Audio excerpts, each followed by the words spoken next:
Fala galera do meu canal, tudo bem com vocês? Aqui é Eric Reis e hoje nós vamos falar sobre um livro que é poesia em forma de livro, gente.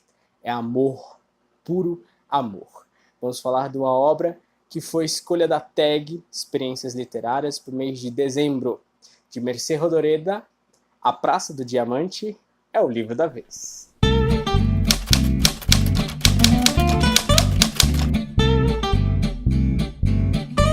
Vamos lá, então vamos começar a falar um pouquinho sobre a Praça do Diamante e o que falar sobre a Praça do Diamante. Pessoal, tenho que ser bem sincero com vocês. Nunca li um livro tão singelo, tão simples e ao mesmo tempo tão emocionante como esse livro, que é a Praça do Diamante. Vou mostrar para vocês essa edição da Praça do Diamante foi editada pela editora Planeta e saiu com essa capa exclusiva pela TAG Experiências Literárias no mês de dezembro.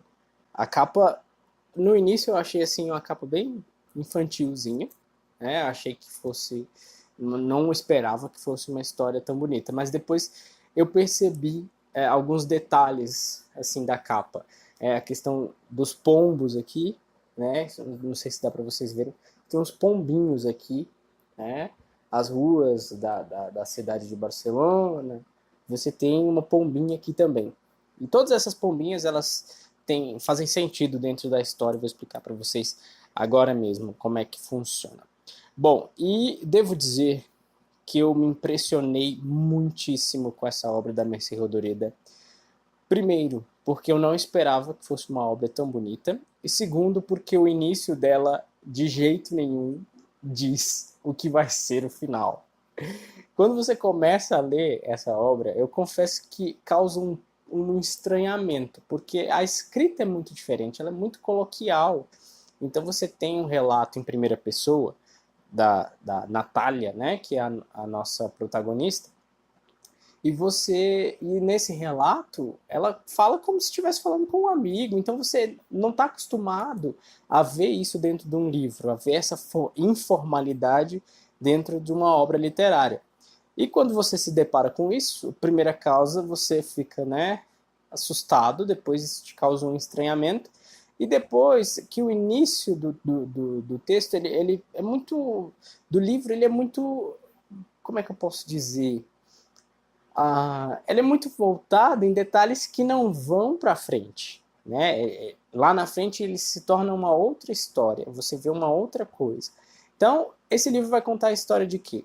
Vai contar a história, ele se passa durante a Guerra Civil na Espanha, em 1930, e vai contar a história de Natália. Natália, uma moça simples, a mãe morreu quando ela era ainda jovem, então ela foi criada pelo pai, trabalhava numa loja, uma confeitaria, na verdade, trabalhava numa confeitaria, e ela era noiva de um rapaz chamado Perry.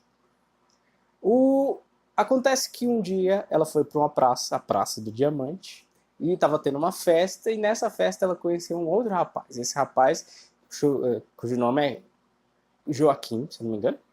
É isso mesmo, Joaquim, o nome dele é Joaquim. Mas sempre chamam ele de Quimet.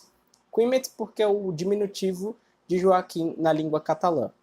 Então ela chama ele de Quimet e durante o livro inteiro o nome dele fica sendo Quimet. E ela conhece o Quimet nessa festa lá na Praça do Diamante e o Quimet já se apaixona por ela no mesmo momento e ali, né, ela que era noiva do Perry, que trabalhava na confeitaria junto com ela, acaba ali, por conta dessa paixão, acaba encerrando esse noivado e ela se casa com o Quimet. Então o livro vai se passar sobre toda a vida da Natália, que também não é chamada de Natália, pelo Quimet ela é chamada de Colometa. Colometa é como se fosse pombinha, né, na língua catalã. E vai contar toda a trajetória de vida da Natália durante esse tempo. Então conta sobre o casamento dela, depois os filhos, depois alguns eventos que acontecem, né, dentro da vida da Natália, entre eles a guerra, né? E aí nós temos uma mudança total no enredo da história, porque a guerra muda tudo, inclusive a vida que a Natália tinha antes, que a Colometa tinha antes. A vida do Quimet muda e depois tudo isso se transforma. Uma das coisas que eu achei mais fascinante assim nesse livro é a questão da forma como se escreve. Eu vou ler um trechinho aqui para vocês, bem no início, não vou dar spoiler para vocês do livro, mas que eu acho que deixa bem claro para vocês como eu me senti, a sensação de estranhamento. É uma cena que se passa dentro da casa da mãe do Quimet, né, enquanto eles vão fazer um jantar lá. E diz o seguinte: e o Quimet então disse que o diabo, e quando falou o diabo calou-se, e dirigindo-se à sua mãe enquanto sacudia o saleiro de coelho, disse: olha, está vendo? Nem um grão de sal. A senhora passou a manhã fazendo lacinhos e nem um grão de sal. Então saí em defesa da mãe do Quimet e disse que sim, que ela havia posto sal na comida, e a vizinha disse que não, gostava de comer comida salgada demais, e o Quimet disse que então entendia que a mãe tivesse feito o almoço sem sal para agradá-la, mas que uma coisa era fazer o almoço ao gosto de uma vizinha, e outra coisa era querer fazer o filho acreditar que ela havia posto sal na comida, e ia jogando sal no prato. E a mãe dele fazendo o sinal da cruz, e quando o Quimet já tinha salgado bem a comida, deixou o saleiro sobre a mesa e começou a falar de novo do sal, e que todo mundo sabia que o diabo, e a mãe disse que parasse de encher com aquela conversa, mas ele nem ligou. Continuou dizendo que o diabo tinha criado os diabéticos, que eram feitos de açúcar só para chatear. Somos todos salgados, o suor, as lágrimas. E falou para mim: lambe a mão, você vai ver que gosto tem. Então, essa cena é uma das cenas que mais me causou estranhamento dentro do livro. Primeiro, por conta da quantidade de quês, né? Existe muito que nesse texto todo. E tudo isso a gente não está acostumado a ver dentro da literatura, né? Então acho que a Mercê Rodoreda, ela foi a autora que foi, em sua singeleza, por ser capaz de escrever uma história tão bonita utilizando uma linguagem tão simples, tão coloquial. Então você vê que não tem nada de muito difícil, nada de palavras difíceis, nada de um vocabulário complicado, simplesmente são palavras que são usadas no dia a dia e que são usadas de uma forma como nós falamos, né, realmente. Então, foi um trabalho incrível, inclusive do tradutor, porque eu não sei como funciona a língua catalã, mas eu acredito que para entender isso dentro do português tenha sido também um trabalho aí, né, se fazer. Uma das coisas que me chamou a atenção no texto foi isso. Agora, com relação à história, né, a história da Natália, ela se relaciona muito com o ar, digamos assim. Tudo da Natália é sempre o vento, é sempre o ar, é sempre olhar para cima, é tudo para cima, para cima. O fato do marido colocar o apelido nela de Colometa, que é pombinha, e também o fato da figura dos pombos ser tão presente no livro. Depois que Natália se casa com Quimet decide que vai criar pombos. Ele começa a criar pombo, né? A casa da Natália vira um pombal. E aí eles já têm um filho, né? Que é o Anthony. E depois eles têm uma filha que é a Rita. E dentro dessa história toda, o Quimet trata a Natália de uma forma super rude, muito mal, sabe? Sempre diz que ela não sabe de nada, que os homens que sabem tudo, enfim, uma forma machista de tratar. Mas dentro do livro, dentro desse relacionamento deles na casa, eles decidem construir um pombal.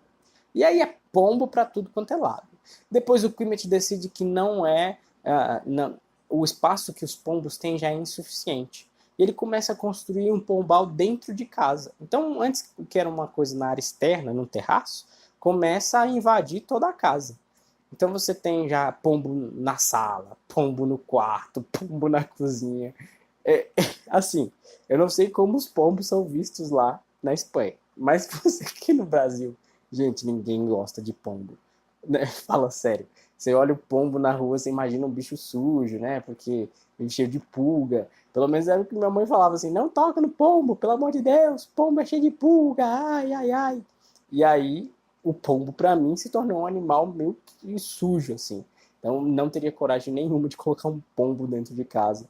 Mas eles criavam vários. E os pombos eram tudo, assim, na vida da Natália. Tanto é que existe um momento em que ela fala, e é para mim uma parte muito engraçada, porque ela sai de casa tentando fugir dos pombos. Só que os pombos estão em todo lugar, porque ela sente o cheiro do pombo em tudo quanto é canto. E aí tem uma parte do livro que é o seguinte, ela diz o seguinte: bom, tinha a impressão de que eu todinha, cabelos, pele e vestido, tinha fedor de pombo. Quando me via sozinha, cheirava meus braços, cheirava meu cabelo. Quando me penteava, não entendia como podia ter grudado no nariz aquele fedor de pombo e de filhote que quase me sufocava. Então, pra você ter uma ideia de como a Natália já se sentia ali perto dos pombos, né? Ela mesma já era um pombo, praticamente. E é nesse momento que a gente começa, né, a criar um vínculo com a personagem da Natália. A gente percebe ela agora, nesse momento, como uma personagem humana que tem seus gostos, tem seus desgostos, tem suas vontades, tem seus desejos, inclusive tem sua aversão agora aos pombos do Quimit. Bom, e eu acho que é aí que está a mágica do livro, né? Ele é um livro sensacional porque ele não te diz o que vai ser desde o início. Ele simplesmente se torna, ele se transforma. E eu acho que isso é um pouco do que nós somos, né? Eu não sei o que vou ser daqui a 10, 15 anos, assim como nenhuma criança sabe o que vai ser, apesar de fazer planos, apesar de sonhar. Nós simplesmente nos transformamos, né? Nós nos tornamos aquela coisa. Então, acho que essa é a mágica desse livro todo. Eu achei esse livro sensacional, né? Dou 5 estrelas para ele, com certeza, por causa disso. E eu acredito que uma das coisas que soma muito ao livro é a questão da escrita da Mercê Rodoreda. É uma escrita poética. Não nesses momentos em que tem uma descrição de uma história, em que ela quer ser informal, mas nos momentos em que a Natália ela se põe a pensar sobre a vida dela, ela se torna introspectiva. Nesses momentos de introspecção, a gente tem uma escrita poética fantástica, sabe? É uma linguagem toda cheia de floreios, é uma linguagem toda cheia de metáforas. Você tem aí a ideia dos pombos, né? Que são animais que, ao mesmo tempo que estão presos ali dentro da casa dela, eles estão livres para voar, né? Se essa gaiola se abre. E eu acho que isso mostra um pouco do que a Natália tem. Ela, no final do livro, ela vai mostrar pra gente que ela tinha um peso dentro dela, que ela não é um peso físico, não é algo assim físico, mas é algo emocional, que ela consegue se desvencilhar somente no final. Ela solta isso, ela libera. E assim como os pombos, né, quando são libertos lá da gaiola, eles podem voar livremente, assim a Natália ela se sente. No finalzinho, no último capítulo mesmo, que a gente tem esse desfecho fantástico. Então é aquele livro assim que começa lento, né? No meio você tem aquela subida e no final você tem um ápice fantástico, né? É um livro maravilhoso. Não é à toa que esse é um dos livros favoritos do Gabriel, era um dos livros favoritos do Gabriel Garcia Marques. Inclusive dizem até que ele estudou a língua catalã somente para ler esse livro. Então acho que foi um dos presentes mais singelos e maravilhosos que eu já recebi. E queria agradecer a Tag por esse presente maravilhoso. Que livro! E também a Carol Ben Simon, que foi a curadora desse mês. Que livro fantástico, maravilhoso, muito bom mesmo, de verdade. Bom, é isso, galera. E aí, semana que vem eu estou com algumas leituras em andamento. Semana que vem vamos falar um pouquinho sobre essas leituras em andamento. Lembrando também que nós temos nosso desafio literário anual. Para quem não sabe, mês de janeiro nós vamos ler uma obra de ficção científica. Eu escolhi Admirável Mundo Novo, do Aldous Huxley, que é uma das minhas leituras em andamento. Mas você pode escolher qualquer outro livro de ficção científica. Se você não sabe como vai funcionar o nosso desafio literário anual, dá uma olhada aqui no card ou na descrição do vídeo, vou deixar aí o link para o vídeo em que eu falo sobre o desafio literário anual. Se você, né, gostou desse vídeo, por favor, dá aí o seu like, compartilha e se inscreve no nosso canal. Também clica aí no sininho aí para você ficar sabendo das nossas novidades, das nossas atualizações. Siga a gente nas nossas redes sociais, no Instagram, @davesolivro, e também no Facebook. Vou deixar os links todos aí embaixo para você acompanhar aí como é que está sendo nossa maratona, nossa rotina literária. Tudo bem? Galera, muito obrigado por terem assistido até aqui. Agradeço de coração cada um de vocês. Um beijo para os meus inscritos, 28 inscritos já. Olha, em menos de 2 meses já temos 28 inscritos. Muito obrigado a todos os inscritos, todos vocês que estão acompanhando, estão dando força para o nosso trabalho. Tá bom? Obrigado, galera. Beijo grande para cada um de vocês e até o próximo vídeo.